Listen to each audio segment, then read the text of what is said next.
ఆ రాత్రి ఏదో గొడవ అయిందంట, భార్యాభర్తల మధ్య గొడవ అయిందట. అప్పుడప్పుడు చెప్తా కదా, పొయ్యి లేని ఇల్లు ఉండదు, గొడవ లేని సంసారం ఉండదు.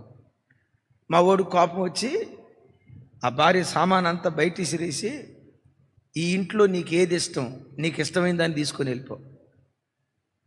తెల్లారి తలుపు తీసిన తర్వాత నువ్వు కనపడ్డావా అసలు ఊరుకోను.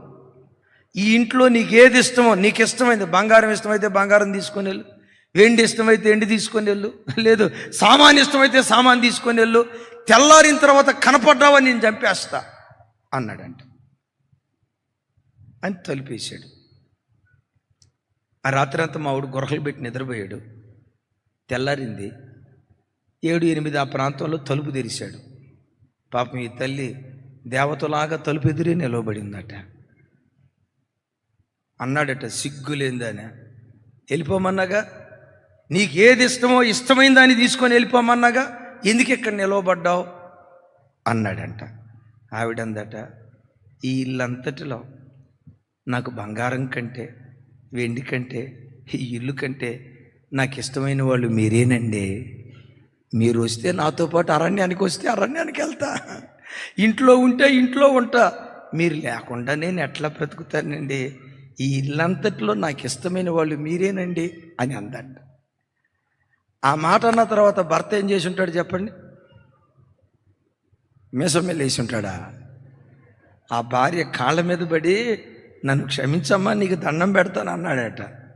సహజంగా మనం ఏం చేస్తామంటే, వెళ్ళిపో నా ఇంట్లో నుంచి అని అన్నారనుకోండి, టకామని వచ్చేది ఏంటో తెలుసా? పాత మా తమ్ముడు లేడా? మీరు బ్రతికే సమాజంలో నిపుణతతో మాట్లాడాలి. నోటికి ఏ మాట పడితే ఆ మాట రాకూడదు. నువ్వు మాట్లాడుతున్నావంటే ఎంత జ్ఞానంగా మాట్లాడుతున్నాడు కదా, ఎవరిని నొప్పించకుండా ఒప్పించేటట్లు ఎంత జాగ్రత్తగా మాట్లాడుతున్నాడో కదా అని అనుకోవాలి. కానీ కొంతమంది మాట్లాడితే, నా వైపు చూడండి, పెట పెట పెట పెట పెట పెట పెట కొట్టినట్టే ఉంటుంది. ఈ వర్షం వచ్చినప్పుడు వడగండ్లు పడతాయి చూసారా? వడగండ్లు, కొంతమంది మాటలు వడగండ్లే. ఇక ఆ మనిషి అనాల్సిందంతా అని ఇక ముగింపులో అంటం ఎందుకు, ఆయాసపట్టం ఎందుకు?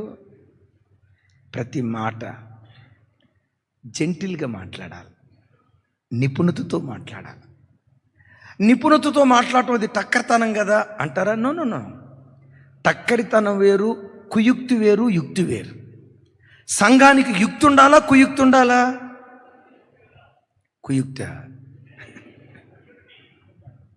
నా వైపు చూసి చెప్పాలి, దేవుని పిల్లలకు కుయుక్తి ఉండాలా, యుక్తి ఉండాలా? యుక్తితో మాట్లాడాలి. అలా యుక్తితో మాట్లాడిన వారిలో అగ్రజుడు ఎవరో తెలుసా? మన ఆరాధ్య దైవం ప్రభు అయిన యేసుక్రీస్తు వారు. యేసుక్రీస్తు వారి గురించి బైబిల్ ఏమని రాయబడిందో తెలుసా? దయగల ఆయన మాటలకు అనేకులు ఆశ్చర్యపోయారట. ఏ మాటలకి? ఆయన మాట తీరు ఎలా ఉంటుందో చెప్తా. ఆవిడెవరో తప్పు చేశారని చెప్పి రాళ్ళు తీసుకొని తరుముతూ తరుముతూ తరుముతూ రాళ్లతో కొట్టి చంపుదామని వచ్చారు. అక్కడ రాళ్ళు తీసుకున్న వాళ్ళు ఉన్నారు, ఇక్కడ పాపం చేసిన అమ్మాయి ఉంది. మధ్యలో ప్రభు నిలవబడ్డారు. వాళ్ళు అన్నారు, మోషే ధర్మశాస్త్ర ప్రకారం ఏమన్నా రాళ్ళతో కొట్టి చంపాలి కదా, మరి చంపాలా వద్దా? చంపకూడదు అంటే మోషే ధర్మశాస్త్రానికి వ్యతిరేకంగా మాట్లాడుతున్నావు అని అంటారు.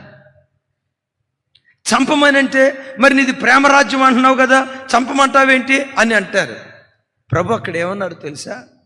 చంపమని అనలేదు, చంపొద్దు అని అనలా. ఏమన్నారంటే, మీలో పాపము చేయని వాడు ఎవడో వాడు మొదట ఈవిడి మీద రాళ్ళేయండి, ఆ తర్వాత అందరూ ఎదురుకొని, పాపము చేయని వాడు రాళ్ళు వేయండి అన్నాడు. ఆ మాట ఎప్పుడైతే అన్నారో మనస్సాక్షి చేత వాళ్ళు గుచ్చబడి రాళ్ళు అక్కడ విడిచిపెట్టి వెళ్ళిపోయారు.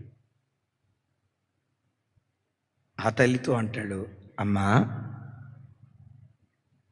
ఇక మీదట పాపం చేయి. విన్నారా? యేసు ప్రభు స్థానంలోనే కనుక ఇంకొకళ్ళు ఉంటే, ఆ నిలవబడిన వాళ్ళలో మీలో పాపం చెయ్యని వాడు అని అన్నాడంటే, వాళ్ళు పాపం చేసిన సంగతి యేసయ్యకి తెలుసా తెలీదా? ఏమండి, ఫిలిప్పు చెట్టు కింద ఉన్న సంగతి యేసయ్యకి తెలిసిందా తెలీదా? ఆయన సమస్తం ఎరిగినోడు. వాళ్ళు చేసిన పాపమంతా యేసయ్యకి తెలుసు. అప్పుడు నిలవబెట్టి అని ఉండేవాడు, రేయ్ నువ్వు పలానా రోజు పలానా చోట ఆ పని చేయలేదా, ఈ ఇంట్లో దొంగతా, అదిగో ఆ రోజు ఆ పని చేయలేదా అని ఎండగట్టేవాడు. కానీ ప్రభు ఏమన్నాడంటే, మీలో పాపము చేయని వాడు ఎవడో వాడు మొదట ఆవిడ మీద రాళ్ళు వేయండి అన్నాడు. అంటే ఎంత జ్ఞానయుక్తంగా నిపుణతతో మాట్లాడాడో చూడండి. అలాంటి నైపుణ్యం దేవుడు మనకు అనుగ్రహించును గాక.